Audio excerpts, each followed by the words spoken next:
What's going on, everybody? Blade here with a new Roos build order. I know, it's been a while since I've posted a guide. I have finally got the desire to do so and have some ideas, and there actually should be another video or two coming later in the next week or so. So this is going to be kind of a Roos build order guide I'm going over that's going to be utilizing the Kremlin and a 2 TC opening. So I'm going to start this off, and I just want to state for the record, part of this build is not necessary because it is something that requires probably you to have more APM and be at a higher skill level.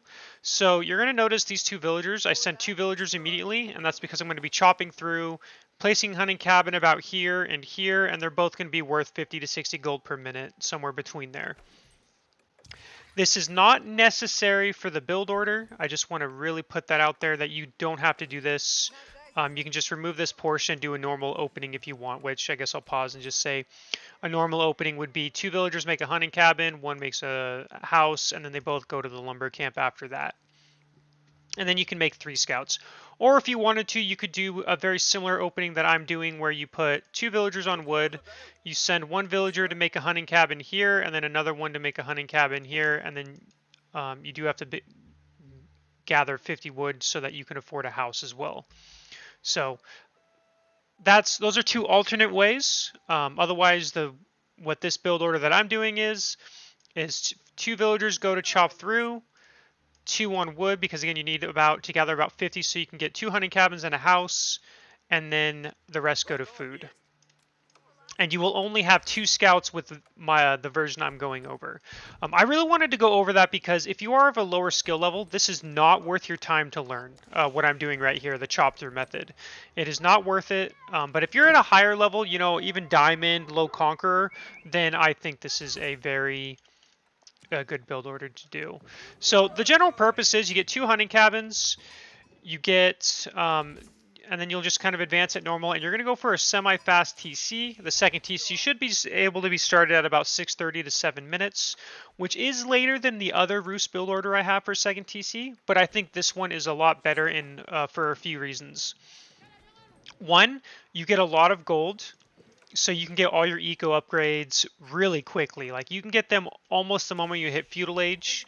And then the Kremlin is just really useful, not only as a defensive tool, but as just an annoying tool, which I mean, I utilize this game, but I don't think I've utilized it that as efficient as I could, but it's there. In general, I'm not going to go over this whole game in terms of what I'm I'm not going to commentate this whole game. If you want to watch the rest of this game, see how it plays out, Aussie Drongo did cast this game from what I've seen. So as you can see here, we're just doing the same thing. We're just gathering all our food, keeping these 2 on wood, and I can take them off here at about 50. I gather 100 wood here because I wanted to get not only a house, but I wanted to afford a lumber camp. And then you'll notice we have 2 scouts out here, you know, searching for wolves, killing the deer, you know, very usual stuff, nothing too fancy in this game. That is the one downside to this that you can think of is you don't have that 3rd scout, so sometimes you can lose some bounty because of it. But honestly, like I said, it's really worth it. Because if you look at this hunting cabin here, 49 gold per minute, 54 gold per minute, that's what, 103 gold per minute. Starting in the Dark Age, which if you really think about it, that is a relic and 20 gold. And that adds up real quick. If you just think about it, at 6 minutes in the game, we're going to have over 300 passive gold without gathering anything. That can be 3 knights. That can be horticulture. And I don't remember what this one is called. Double broadaxe. You also can get the survival techniques and wheelbarrow. You can just get all the nice eco upgrades, which is what really is nice about the chop through technique. Again, though, if you don't have the APM to do this, I don't recommend doing this until you improve other aspects of your game. And so from here, you're gonna put every villager on food until you get enough to advance. Once you get enough to advance, you have a couple options here. You don't have to put 6 on here because you don't have to rush it down. You can actually put 4. In this game, I put 6. Again, it doesn't really matter which you do. Both will work just fine. And then you typically want to keep 5 on food, not 6. I think I failed to correct that, but no, you want 5 on food. You want to gather everything to wood, and as you can see, there we go. I realize it. You're going to put villagers to wood till about, I'd say 7 or 8. These villagers right here, the moment they finish this Kremlin, you just put them straight to stone. And you do want to start gathering a decent amount of wood because, again, depending on the matchup, you might want to get a stable out ASAP instead of, you know, waiting for your second TC. And that is the nice thing about the Kremlin is you don't have to invest that 180. I always forget how much it is. The 175 wood for that extra bonus wood income because you know notice how we have wheelbarrow, right? So we're getting, I think it's 15. Yeah, 15 wood with wheelbarrow. It's going to be 17 once this is finished per villager, which is really, really nice when you think about it. So it just gets you that extra wood. You can afford to do a little bit more with the wood, and then as you can see, we go straight for the stone. Yeah, and we're getting, it's 18 wood per villager now. So it really helps in being able to do other stuff with your wood as well.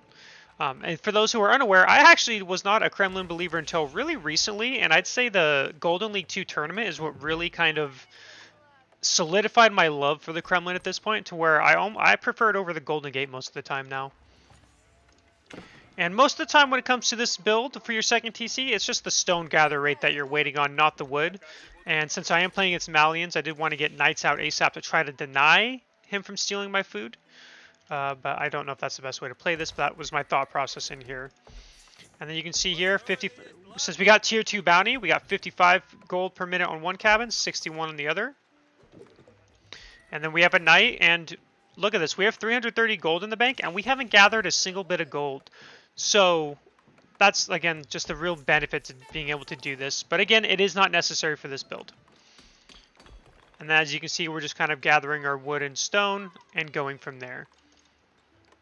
Now, in this matchup in particular, in this video, I'm going over the 2 TC build, but I'm going to go a little bit over what you want to do against Malians, or at least what I've had the most success doing.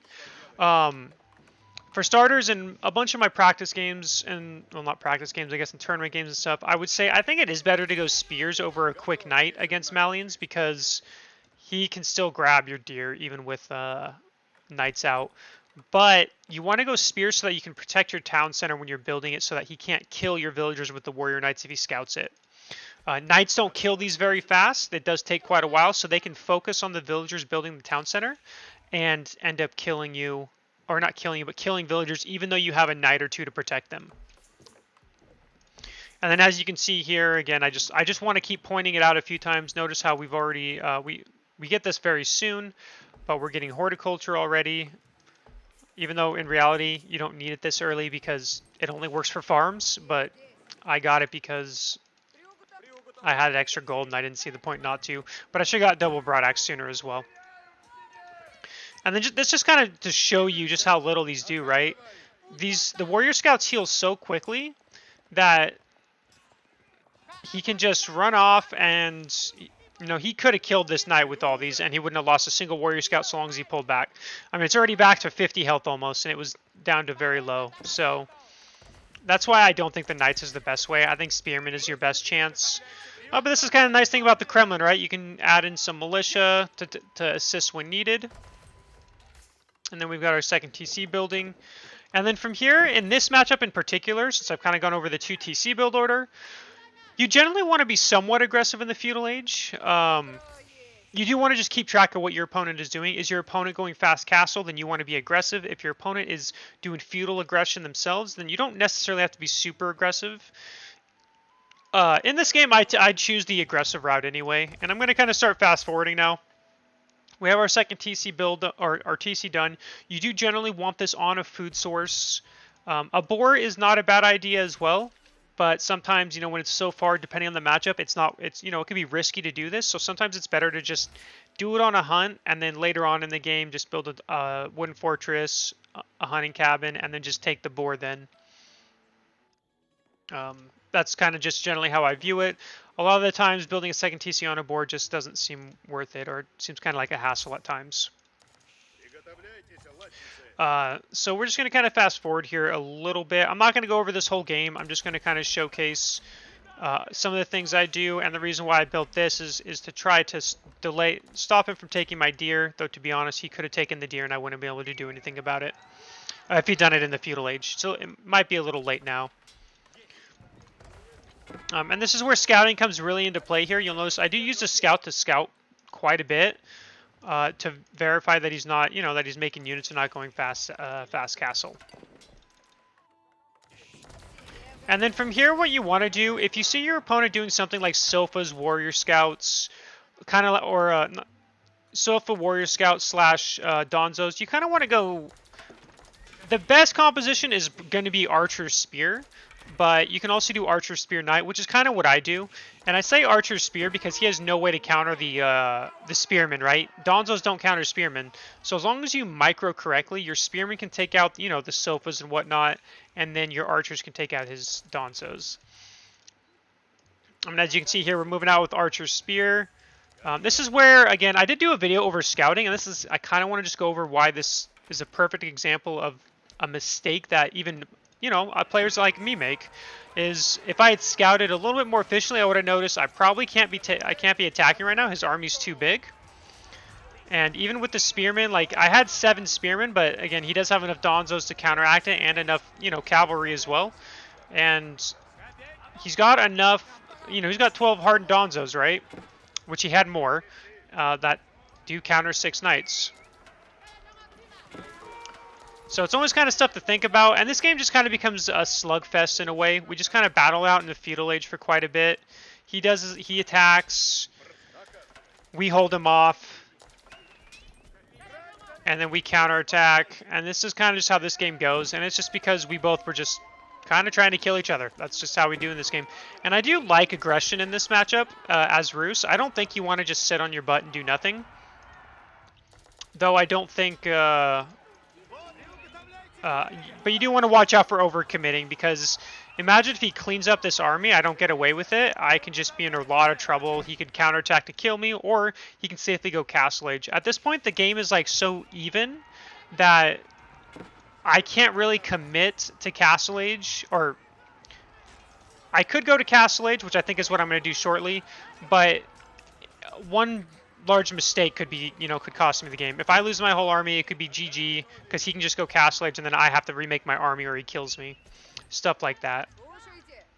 And again, as Rus, another thing I kind of want to go over is you're going to notice that I'm already starting some farm transitions. Even though I have food, berries there, berries here, hunts, I still have the boar over here. So you might be wondering, why am I mixing in farms? I'm a firm believer, with most civs by the way, not just one civ in the game, that if you're floating wood, unless you need it for something, like if I was doing a ram attack here to go and I thought I could kill him with rams, then I'd do it on rams. But this game I could already tell there's no ramming for me. I'm not going to be able to ram him. His army's just too big. I start mixing in farms so that the farm transition is a lot easier and smoother, because that way when I start running out of my deer, my berries, instead of having 0 villagers working on food, I already have villagers working on food, and I'm just transitioning the rest to farms. So I will end up sprinkling these out throughout the game, even though I have berries here I could take. Again, I still have these berries, these hunts, and again, like I said, that boar. I should have taken the boar, by the way, but I didn't this game. Just because of how many... I was just worried about dying to an attack here. So again, I think that's something every player should be doing. It's kind of like an Age of Empires 2 mentality there, because in AOE2 you did the same thing. You sprinkle in farms from the beginning, and it just makes that food transition so much easier to deal with. And then in this game, I actually think I made a mistake counterattacking. I think it would have been a lot smarter for me to just kind of pull back and go castle immediately, instead of going just trying to kill him in feudal when it's, his army's big enough to where he can keep holding off each attack, and we're just kind of slugging it out. And then again, you just see more farms coming in, and this is just, it's a thing I've started doing somewhat recently, so I do like it though. And then really there's not too much else I want to talk about in this video. I just mainly wanted to go over kind of the new 2TC Kremlin strategy, and then I go for the Abbot Trinity to get relics as quickly as possible. So I think I am going to just probably end that here. I do have another Rus guide coming out, actually. Like I said, I have another couple guides I'm hoping to get done in the next week or two. So hopefully this kind of helps you out with Rus if you were struggling. I think this 2TC build is in general better than my other one for various reasons. Mainly the Kremlin being able to use militia is just very, very useful, again, for defense and attack. And yeah, so thank you for watching. Hope you guys enjoyed, and hope to see you in the next one.